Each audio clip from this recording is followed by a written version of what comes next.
Olá pessoal, tudo bem com vocês?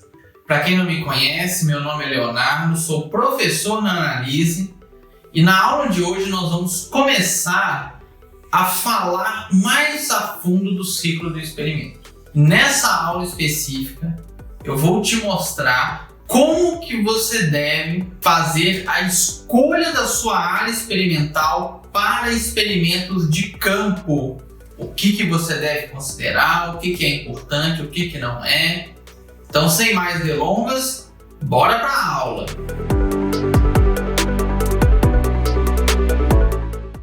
Bom, pessoal, então vamos dar início aqui a uma maratona de vídeos que vamos postar no nosso canal do YouTube, com o grande objetivo de desmistificar a análise de dados de experimentos. Muitas pessoas têm uma barreira muito grande quando a gente vai falar de análise de dados ou até da parte de experimentação em si, né?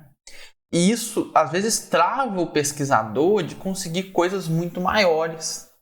Por quê? Porque quando o pesquisador ele tem medo dessa parte de análise, o que ele faz? Apenas o feijão com arroz.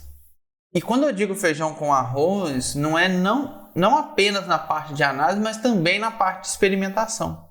Ele fica sempre montando aquele mesmo experimento, às vezes super simples, um experimento que no final do dia não chega a nenhum resultado de valor científico, ok? Chega a resultado, mas não chega a resultado de valor científico. Mas ele não sai daquilo ali, porque aquilo ali é o quê? É a zona de conforto daquele pesquisador. E isso é muito ruim, gente. Isso não vale só para a parte de experimentação, né?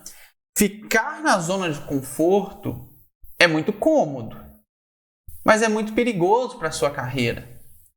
Porque enquanto você está ali fazendo aquelas coisas simples que, entre aspas, qualquer pessoa faria, alguns dos seus futuros concorrentes em vagas de emprego na área privada ou até no setor público estão fazendo coisas a mais. E é isso que eu quero trazer com essa série de vídeos, pessoal. É uma abordagem da experimentação de uma forma bem clara, sem voltar muito para matemática, para estatística, de modo a você, pesquisador, começar a perder o medo da parte de análise e entender o quão importante é a parte de análise de dados para você que trabalha com pesquisa. Muita gente me fala, Léo, mas eu não quero saber de estatística, eu não vou mexer com isso. Mas você não é pesquisador? Sou. Eu estou fazendo mestrado, estou fazendo doutorado, às vezes já até terminei, estou na iniciativa privada. Cara, nós estamos caminhando para um mundo que, se você é pesquisador, se você vai montar um experimento, montar um projeto de pesquisa, e você não sabe nada de estatística, você não precisa ser o expert em estatística, mas você não sabe nada, em mais de 90% das vezes você está fadado a erros experimentais que vão lá na frente afetar muito o resultado final do seu experimento. Léo, mas resultado é resultado, né? Às vezes eu até recebo lá alguns posts que eu faço no Facebook, no Instagram, o pessoal comenta, né, essa coisa. Léo, mas resultado é resultado. Você tá, tipo assim, ignorando muitos resultados. Bom, vamos lá, gente. Resultado é resultado em partes, tá? Por que em partes? Se você montou tudo certinho, elaborou bem o seu experimento, a gente vai falar muito sobre elaboração, tá? Conduziu bem o seu experimento e analisou bem o seu experimento. E a conclusão daquelas análises é que não existe diferença estatística entre os seus tratamentos. Beleza, isso aí é um resultado válido e é válido cientificamente. Não é porque a gente monta um experimento que eu tenho que ter diferença entre tratamentos. Isso não existe, tá? Agora, o que acontece muitas vezes é que as pessoas não olham o que veio para trás, só olham o resultado final. Aí a pessoa olha, Não deu diferença estatística entre os tratamentos, não. Pode escrever, bora pra frente, é assim que funciona. E eu, por muito tempo, pensei dessa forma, gente. Até quando eu entrei na iniciativa privada. Porque aí as coisas é muito mais complexa. Porque se você entrega algo para uma equipe comercial e fala para eles, qualquer produto é a mesma coisa, eu vou falar, como assim? Não faz sentido. O que nós temos de outras análises é que esse produto é muito melhor. Como que você me entrega um resultado dessa forma? Aí é onde começam as discussões e é onde a gente vai muito mais a fundo no problema. E é isso que eu quero trazer para vocês. Ir a fundo no problema. Ok? Na verdade, o interessante é que nem haja um problema. É que você já tenha feito as etapas todas perfeitamente. Aquela coisa, vamos dizer, muito bem elaborada. Para chegar na conclusão, você não ter dúvida. Foi tudo igual. Beleza, não tem problema. É isso mesmo que o meu experimento mostra. Opa, deu diferença. Que legal. Porque tem experimentos também que dá diferença e não era para dar. E a pessoa fica toda feliz. Ou um tratamento que era muito pior e ele vai muito melhor por um erro experimental, por um erro que a pessoa cometeu. Nós vamos falar de vários aqui. Não só na aula de hoje, mas em várias aulas aí para frente. Então tem que ficar claro na cabeça de vocês. Resultado, ele é resultado. Qualquer resultado é resultado válido. Desde que todas as etapas na elaboração, na condução, na pré-análise e na análise dos dados foram bem executados. Resultado, ele passa a não ser válido quando uma dessas etapas não foi feita da forma correta. Que, mais uma vez, é o que acontece na maioria dos casos. É só você começar a perguntar alguma coisa sobre o experimento e você já acha um monte de erros que foram cometidos. E não se preocupe. O meu objetivo aqui é te ensinar para você não errar mais. Tá?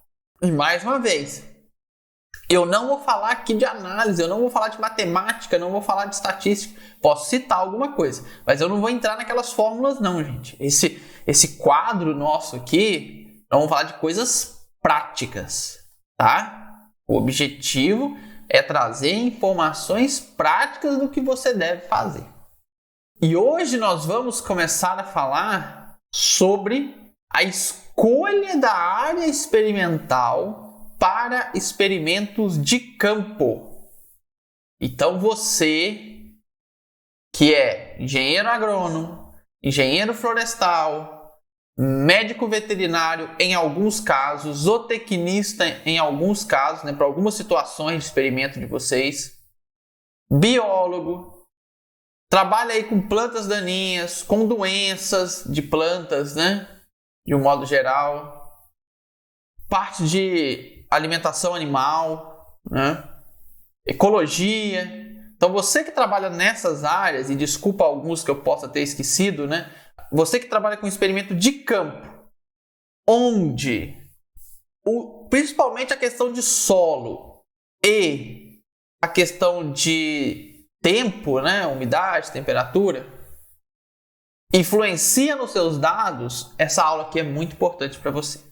Tudo que eu vou falar aqui é de extrema importância para você. Por que eu falei zootecnista e veterinário em partes? Porque, por exemplo, se você que é zootecnista trabalha com bovinos, e o bovino, o boi ele não vai ficar parado numa área, Você não consegue delimitar ele numa área ali específica. O boi normalmente ele roda toda a sua área experimental, A não ser que você faça piquetes e realmente separe cada parcela experimental, cada boi em um piquete diferente. Mas normalmente isso não é realizado, Então ele roda toda a área experimental. Mas como ele roda toda a área e todos os bois fazem o mesmo trajeto, Porque normalmente um boi segue o outro, a influência ali da sua área experimental ela é muito pequena no seu experimento. Por isso que eu falei que no caso de zootecnia e veterinário, médico veterinário, é em partes, As demais áreas, na maioria, 99% dos casos, isso aqui é muito válido. Então, como eu disse, vamos discutir aqui sobre escolha da área experimental. Eu vou usar o Paint, gente, para nos ajudar aqui nas escolhas das áreas, tá?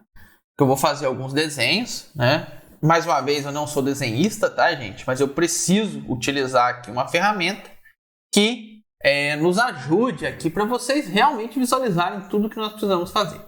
Primeira coisa que eu vou trazer para vocês aqui é uma área experimental, né? Então aqui é a nossa área experimental. A área experimental, na maioria das vezes, é uma área retangular dentro de um campo maior, né? Ah, Léo, pode ser circular? Pode. Tem muitas pessoas que escolhem uma área circular, principalmente quando tem pivô central. Então, experimentos que são irrigados por pivô central, o ideal é que a área experimental seja circular. E aí a gente vai falar disso mais à frente. Mas, no geral, né, a área quadrada, são poucos experimentos que são montados com pivô central. Então, temos aqui uma área retangular, né? Na verdade, por que dificilmente a área é quadrada? Porque é difícil você achar uma área experimental que você possa montar ela de forma quadrada. Bom, pessoal, a escolha da área em experimentos de campo, ela pode ser uma das etapas mais importantes dentro do que a gente chama de ciclo do experimento, que vai desde a elaboração do experimento até a análise de dados final. Ok? Por quê?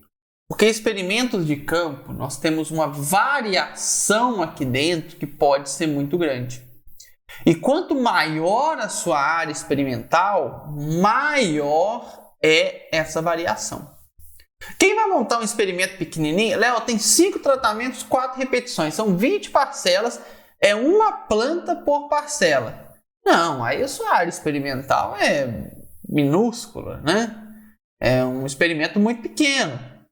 Mas aí é aonde eu já falei lá no início para vocês. Esse experimento desse tamanhozinho, né, com 5 tratamentos, 4 repetições, ele te dá a resposta suficiente para o que você precisa?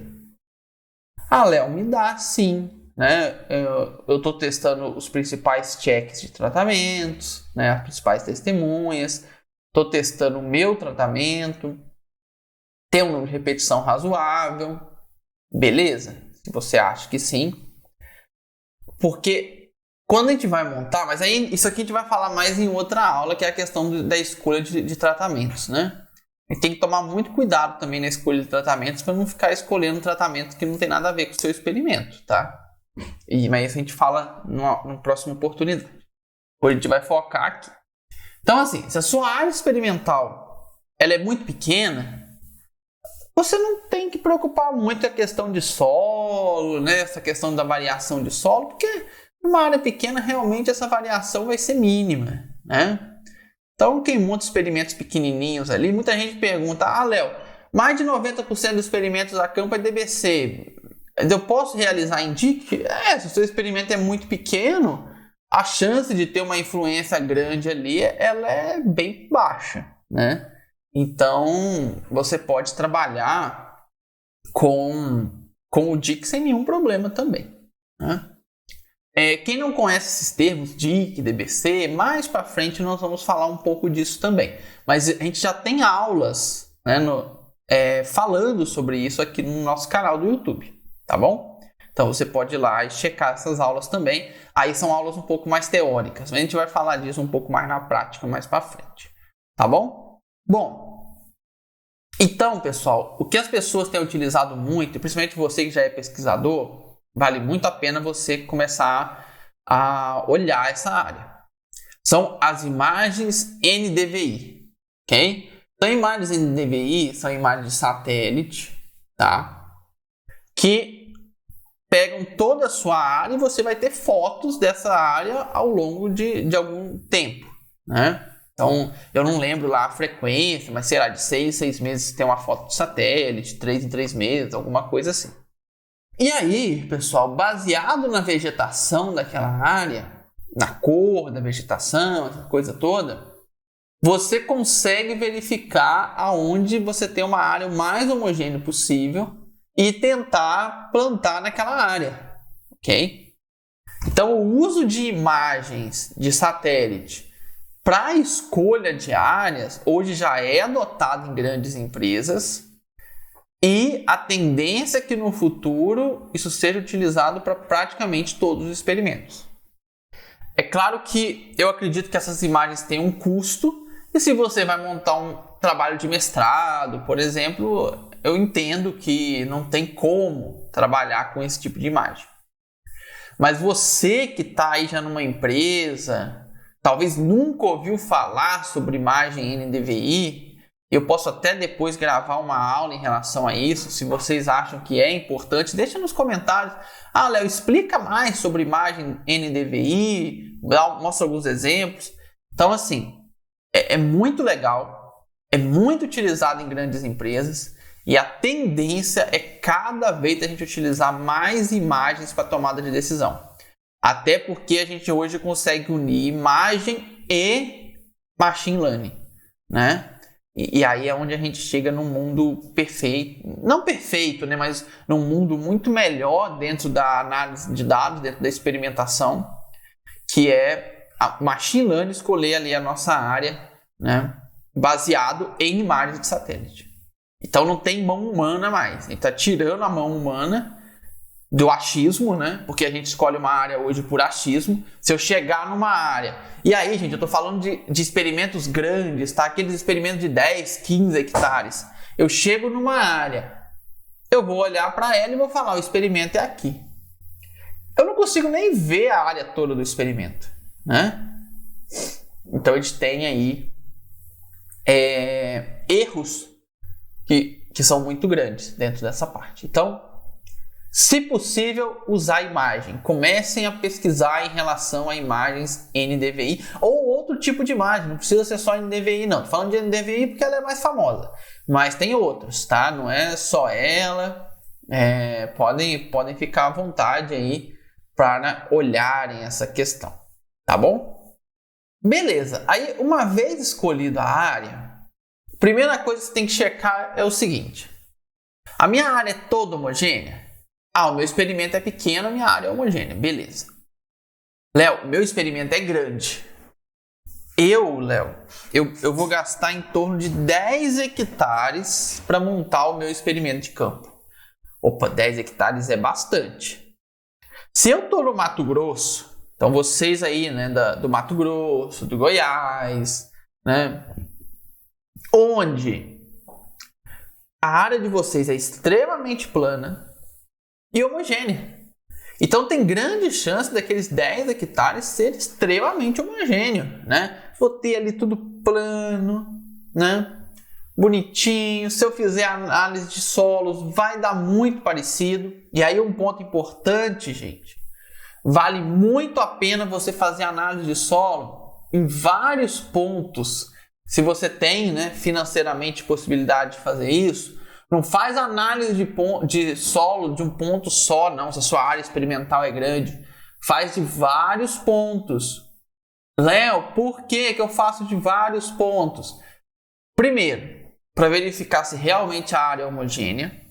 Segundo, que depois a gente pode utilizar essa parte da química do solo para remover efeitos dentro do seu experimento. Tá? Para remover algum ruído, algum erro experimental. Dá para fazer isso, mas para isso você tem que ter análise de solo de mais pontos. No caso, teria que ter uma por bloco, né? Se o seu experimento for em DBC. Então, isso aqui é outra coisa muito importante, gente. Análise de solo, ok? Para experimentos grandes, não vai fazer um monte de análise de solo para experimento com 5 tratamentos de 4 blocos, tá? Isso não faz sentido. Aí você vai para cada bloco, você vai colocar ali um tratamento. A não ser, né, que existem experimentos assim, que cada tratamento é 1 hectare. Tá? Existem situações, principalmente em grandes empresas, que às vezes cada tratamento é 1 hectare. Aí vale a pena você ter, se você tem condições, uma análise de solo por tratamento. Que aí depois a gente consegue tirar esse ruído da análise. Isso eu tô falando no mundo ideal, tá, gente? Não tô falando que isso é muito feito. Ah, Léo, as grandes empresas fazem não, tá? Alguma pode fazer algum experimento mais específico, porque isso gera custo, né, gente? Então nem sempre é possível. Eu tô te falando assim, o que seria o mundo ideal. Aí tem toda a parte de custo, que eu não entro nessa, né? Não é o meu forte, né? É ficar olhando essa questão de preço. Aí é outras pessoas que têm que olhar e verificar, né, se realmente compensa ou não, tá? Mas se compensar, eu recomendo muito para grandes experimentos. Então, experimentos aí em área homogênea acima de 10 hectares. Eu acho que abaixo já não compensa, porque as áreas são homogêneas. Então, principalmente Mato Grosso, Goiás, né? Aonde é região muito plana, né? A gente pegar aqui uma parte de Minas, também é plano. Acredito que o Mato Grosso do Sul também. Então, essas regiões não tem tanto problema. Agora, quando eu venho para a área montanhosa do Espírito Santo, de Minas Gerais, São Paulo, né? Algumas áreas montanhosas em São Paulo, sul do Brasil, aí, gente, a coisa muda. Porque área montanhosa você não vai conseguir 10 hectares plano. É muito difícil. E mesmo se conseguir esses 10 hectares planos, eles terão influência diferente de alguma montanha, de alguma coisa que está próxima. Essas áreas são mais complexas para você escolher. Porque você tem que escolher, não tem jeito, né? E nessas áreas, aí que eu recomendo fortemente, principalmente essa parte da análise de solo. Fortemente, mesmo experimentos pequenos. Aí experimentos de 1 hectare, 2 hectares, já vale a pena você fazer.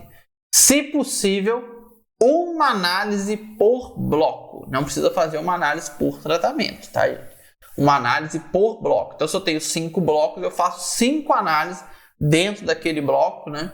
Tento pegar amostras o mais aleatório possível para fazer uma boa amostragem ali e ter a real condição daquele bloco. Porque nós teremos uma diferença grande entre os blocos, ou pelo menos existe uma grande probabilidade de ter uma diferença grande entre esses blocos, causado pela parte de solo.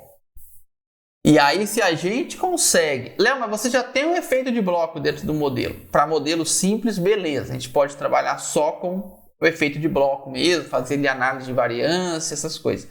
Mas a gente pode avançar. A gente pode avançar e ir para os chamados modelos mistos. E aí, quando eu vou para os modelos mistos, a gente consegue pegar teor de fósforo, teor de potássio, teor de cálcio, teor de magnésio, né? Alumínio, colocar isso tudo dentro do modelo. E aí, retirar ali do tratamento, então eu tenho aqui o efeito de tratamento. Eu pego e retiro daqui o efeito do fósforo. Eu pego e retiro daqui do meu erro experimental, né? O efeito do potássio.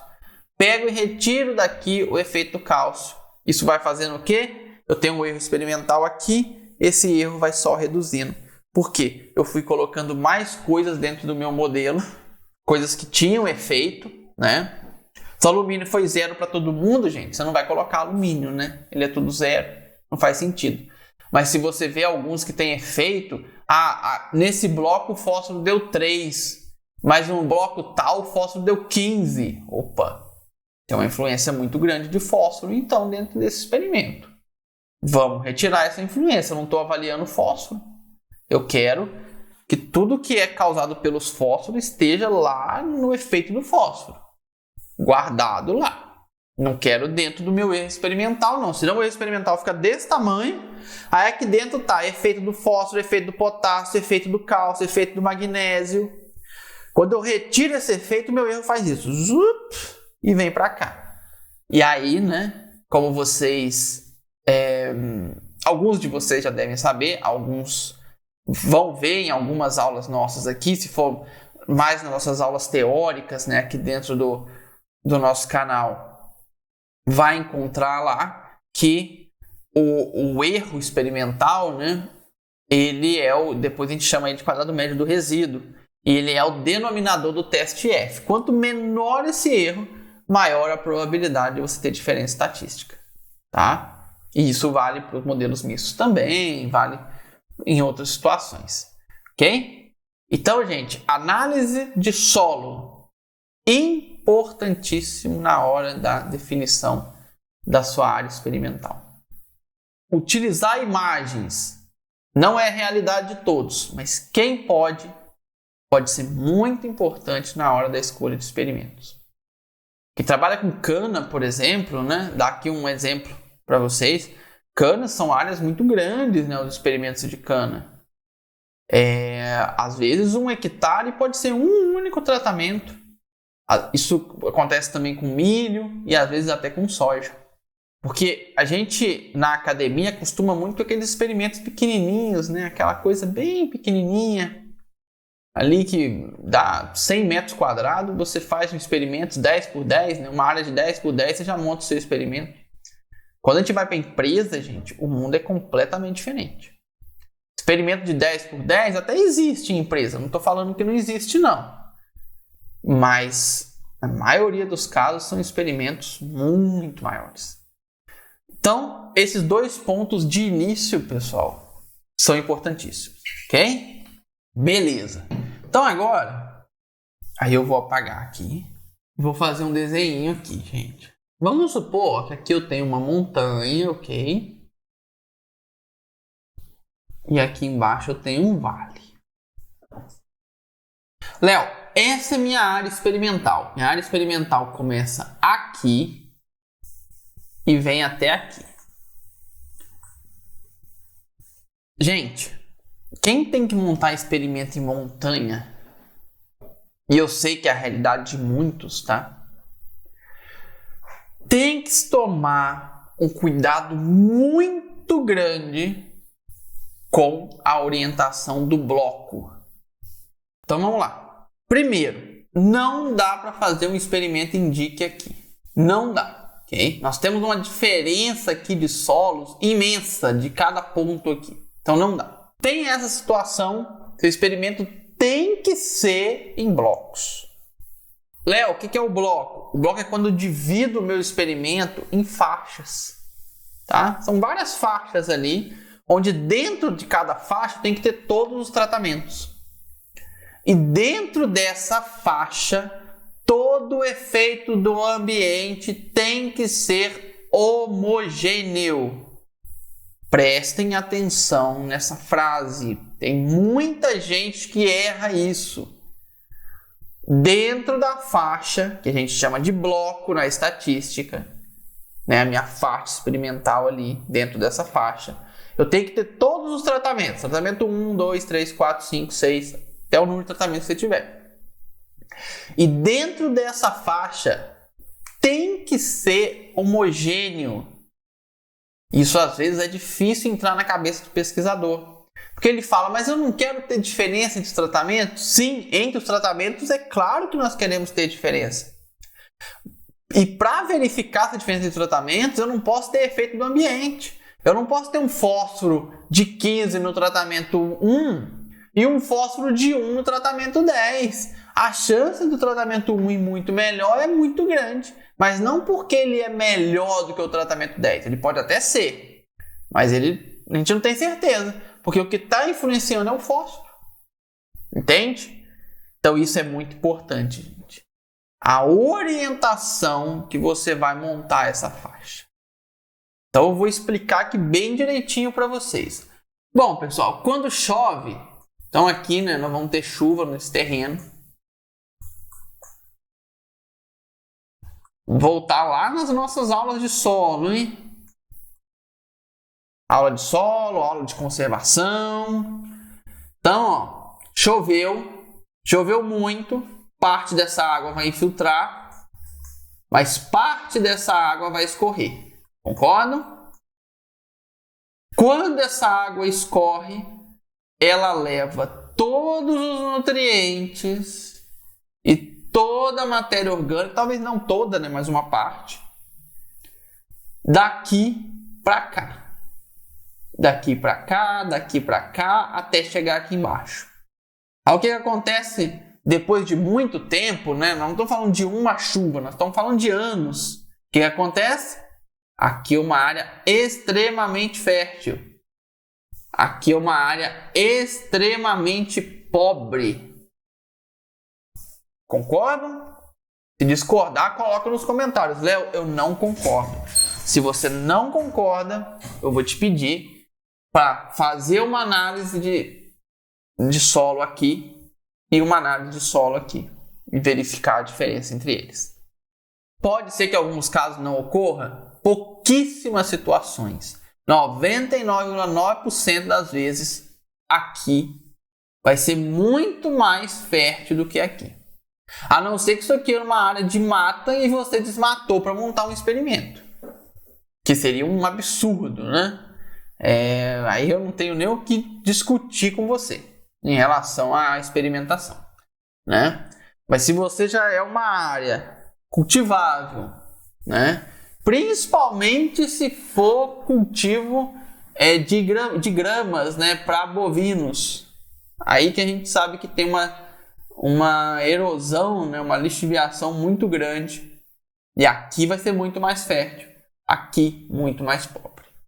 Aí, pessoal, que vem a grande questão.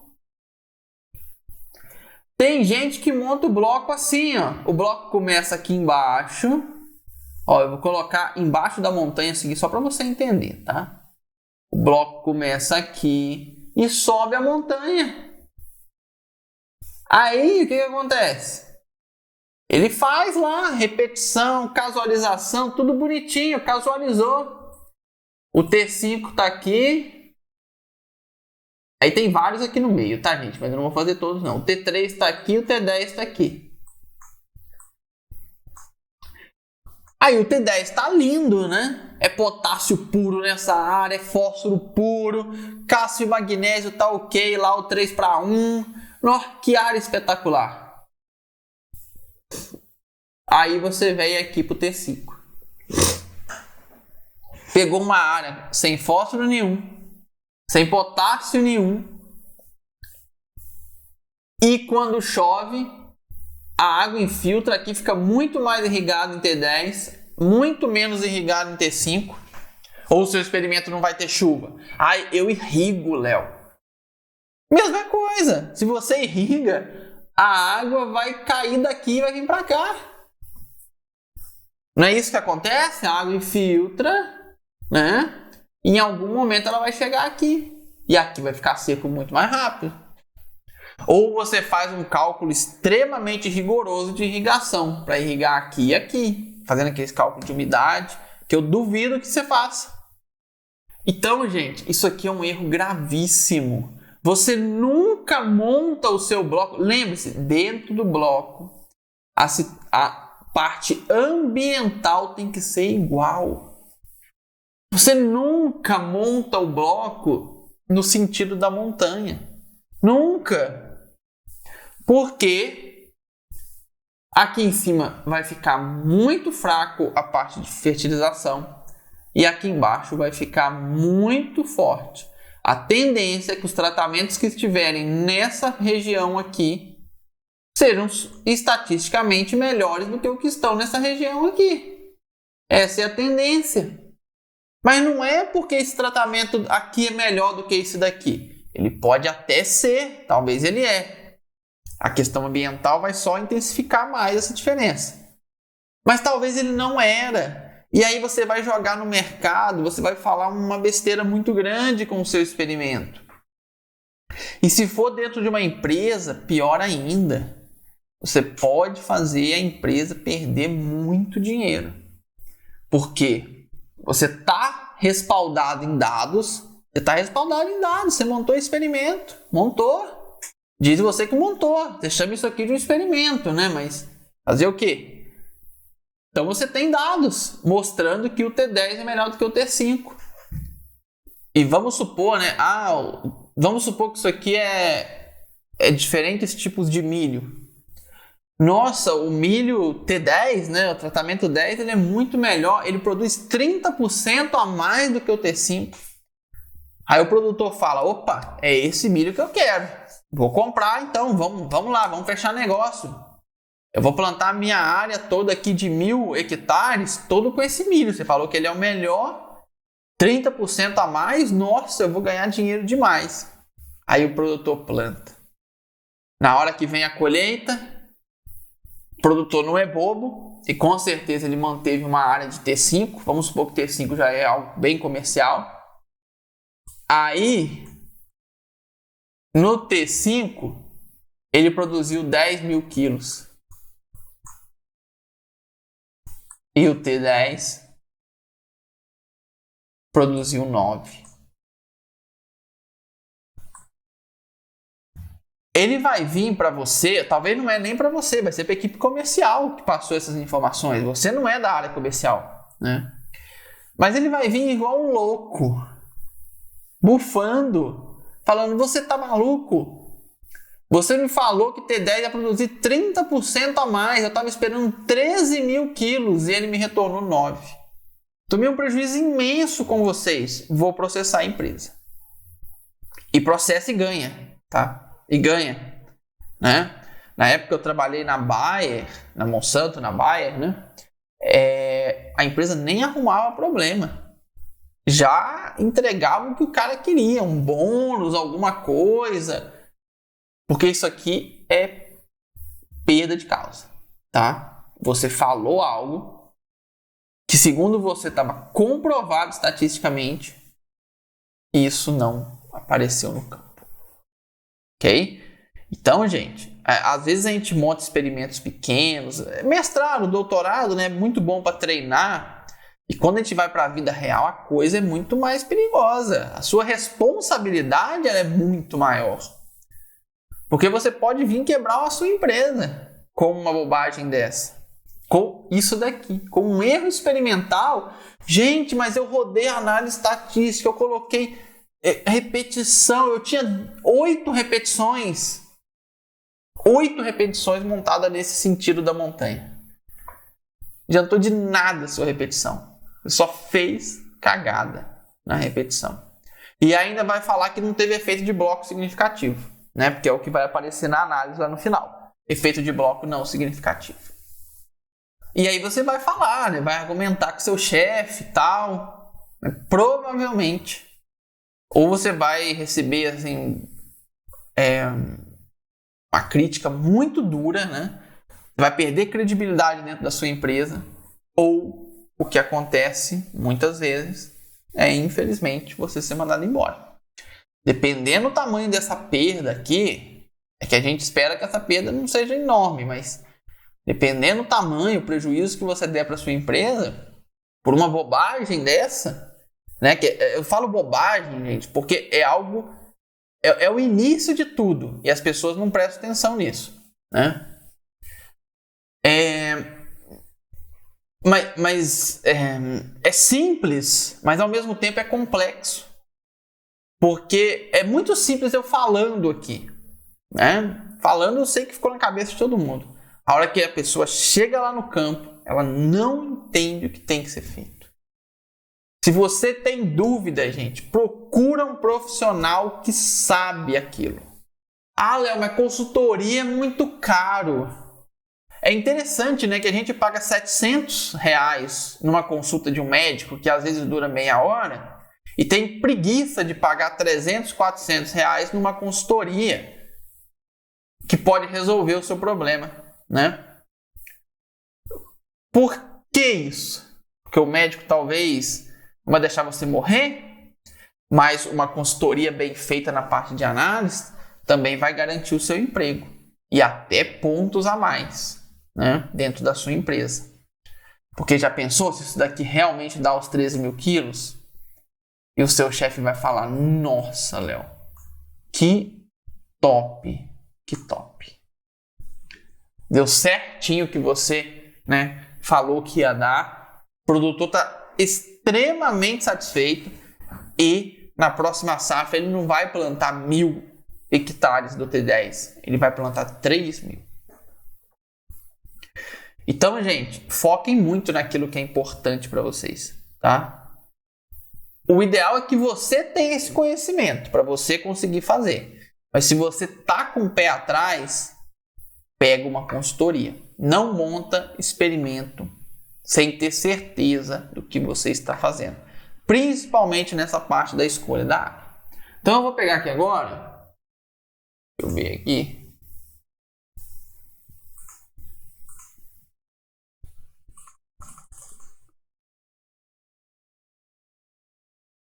Não.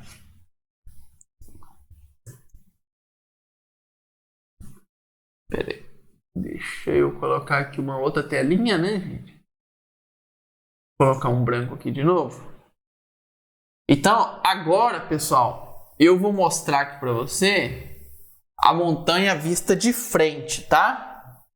Então, ó, vamos supor que a gente está vendo a montanha mais ou menos dessa forma. Aqui é o topo da montanha, então a chuva está caindo toda aqui, ok? E aqui é aquele vale. Aqui embaixo é o vale. Daqui é a sua área experimental vista de frente, ok? Então, gente, o correto de montar o bloco é aqui, ó. É nessa direção. Nessa direção. E nessa direção. Porque aqui dentro, né, eu estou na mesma faixa, na mesma altura ali da montanha, muito provavelmente o teor de fósforo, teor de potássio, cálcio, magnésio, essas coisas, vai ser muito parecido ao longo dessa faixa. Não vou falar que vai ser igual, mas vai ser muito parecido. Parte de água, né? A água vai incidir. Esse bloco aqui vai ser um bloco menos irrigado mesmo. Aqui vai ser mais, mas aí não tem problema. Dentro do bloco que tem que ser homogêneo. Entre os blocos, não importa o que vai acontecer, ok? Agora, dentro do bloco tem que ser extremamente homogêneo. Aí aqui sim eu vou ter. Eu vou ter T3, eu vou ter T5, eu vou ter T10. Aí agora, se realmente o T10 for superior ao T5, é porque realmente ele é superior. Eu não tenho mais efeito dentro do bloco. Não tenho nenhum efeito ambiental, pelo menos visível, né? É claro que vai ter os efeitinhos, igual eu falei. Aqui não vai ser extremamente... Quando a gente fala em uniforme, não é igual. É uniforme. Vamos supor que aqui eu tenho um fósforo de 3, aqui talvez eu tenha um fósforo de 4, um fósforo de 2, mas eu não posso ter um de 3 aqui e um de 20 aqui. Né? Isso que não pode ocorrer. Aí você monta mais um bloco no meio da montanha e mais um bloco no vale. Isso se for 3 blocos. Se for mais blocos, você coloca aqui no meio também, não tem problema. Fica muito bom o experimento dessa forma. Se você montar dessa forma, não vai ter erro, né? Agora, como eu disse, você pode montar dessa forma e todos os tratamentos serem iguais. Não tem problema. Mas você já sabe que eles foram iguais porque eles realmente deveriam ser iguais. Então isso é muito importante, gente. Mas a chance deles serem diferentes é muito grande mesmo, né? Porque você vai ver que seu erro experimental vai ser pequenininho, né? Comparado ao erro que teria se você montasse do jeito que nós mostramos anteriormente. Anteriormente é um erro gravíssimo. Se eu ver um experimento daquela forma, eu já mando jogar tudo para o chão e plantar de novo. Tá? Aquilo não é aceitável assim. E tem muita gente que erra, tá, gente? Muita gente. Porque eu não sei por que as pessoas acham que dentro do bloco tem que ter diferença. Porque eles querem diferenciar os tratamentos. Eu quero diferenciar os tratamentos, claro, mas dentro do bloco tem que ser extremamente uniforme, o mais uniforme possível em relação à água, em relação à fertilização do solo, em relação a tudo, ok? Espero que isso tenha ficado bem claro na cabeça de vocês e que vocês nunca mais errem na hora de montar, na hora de escolher a área, né? E de montar o bloco na posição correta. tá? Então, ó, agora um pouquinho mais técnico, mas para vocês, mais uma forma de explicar para não ficar dúvida para vocês. Se a variação do terreno é nessa direção, então a direção nossa, ó, do topo da montanha para baixo, essa é a direção que eu tenho variação no terreno. Os blocos devem ser montados perpendicular à variação do terreno. Se você fizer isso, não vai ter erro, ok? É feijão com arroz. Variação nessa posição, bloco nessa posição. Variação nessa posição, bloco nessa posição. Variação nessa posição, bloco nessa posição. Sempre perpendicular, 90 graus. Ok? Faz isso e dorme tranquilo. Ok? Não tem que preocupar. Bom, tem mais um ponto que é importante. Então aqui nós estamos falando muito da fertilização, né? Mas algo que a gente tem que tomar muito cuidado, gente. A fertilização é extremamente importante. Mas também a parte de irrigação. Vamos supor que você irriga por aspersão, né? O que um aspersor faz? Ele irriga, né, mais ou menos um círculo, né? Aqui não vai ficar certinho, gente, mas entenda que seja um círculo. Na verdade, deixa eu fazer diferente aqui, senão vai confundir vocês. Deixa eu montar um círculo assim, bonitinho. Agora,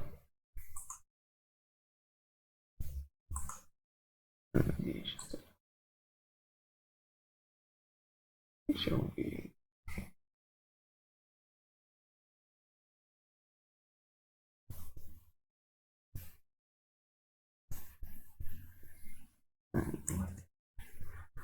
Ok.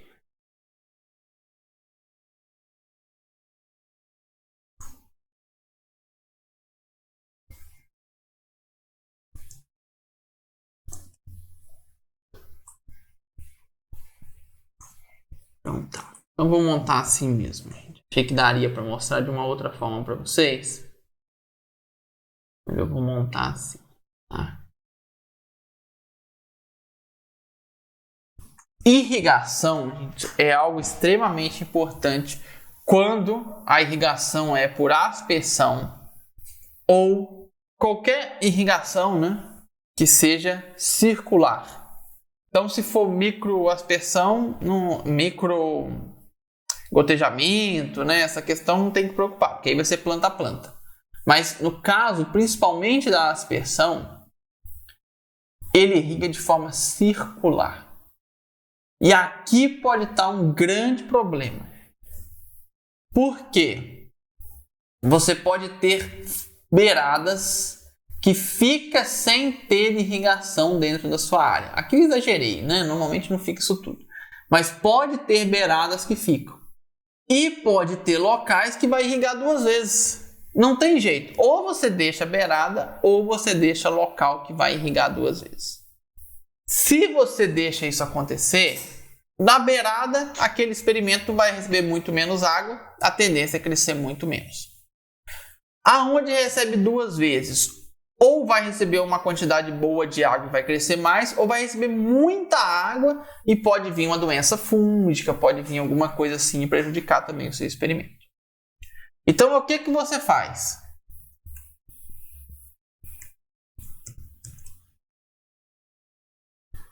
Você tem que tomar muito cuidado para que você pegue o máximo possível da sua área com a irrigação, ok?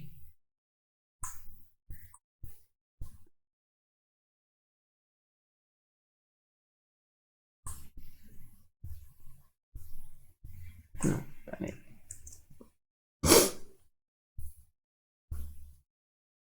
Ó, o máximo possível aqui.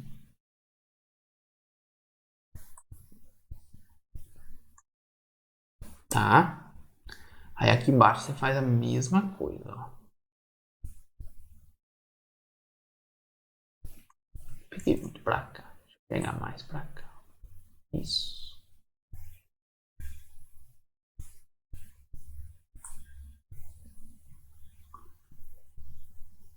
Isso.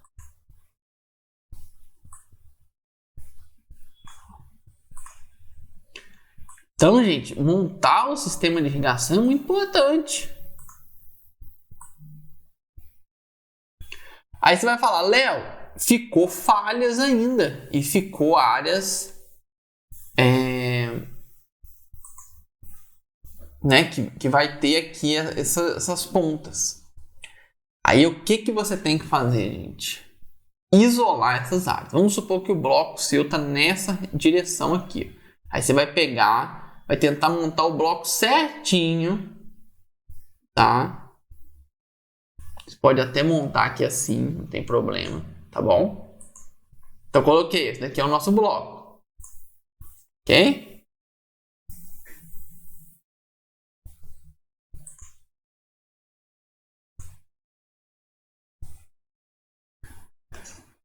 Bom, aí pessoal, essas áreas que você sabe que tem dupla irrigação ou que não está sendo irrigada, você não vai avaliar. Você pode até plantar, mas aqui você não avalia, tá? Você vai avaliar a faixa central aqui. Então, mesmo dentro do bloco, você vai avaliar o quê? Vai avaliar isso aqui, ó. Essa parte. Aí aqui você pula, você coloca aqui um check, alguma coisa que você não vai avaliar, ok? Só para ter semente mesmo.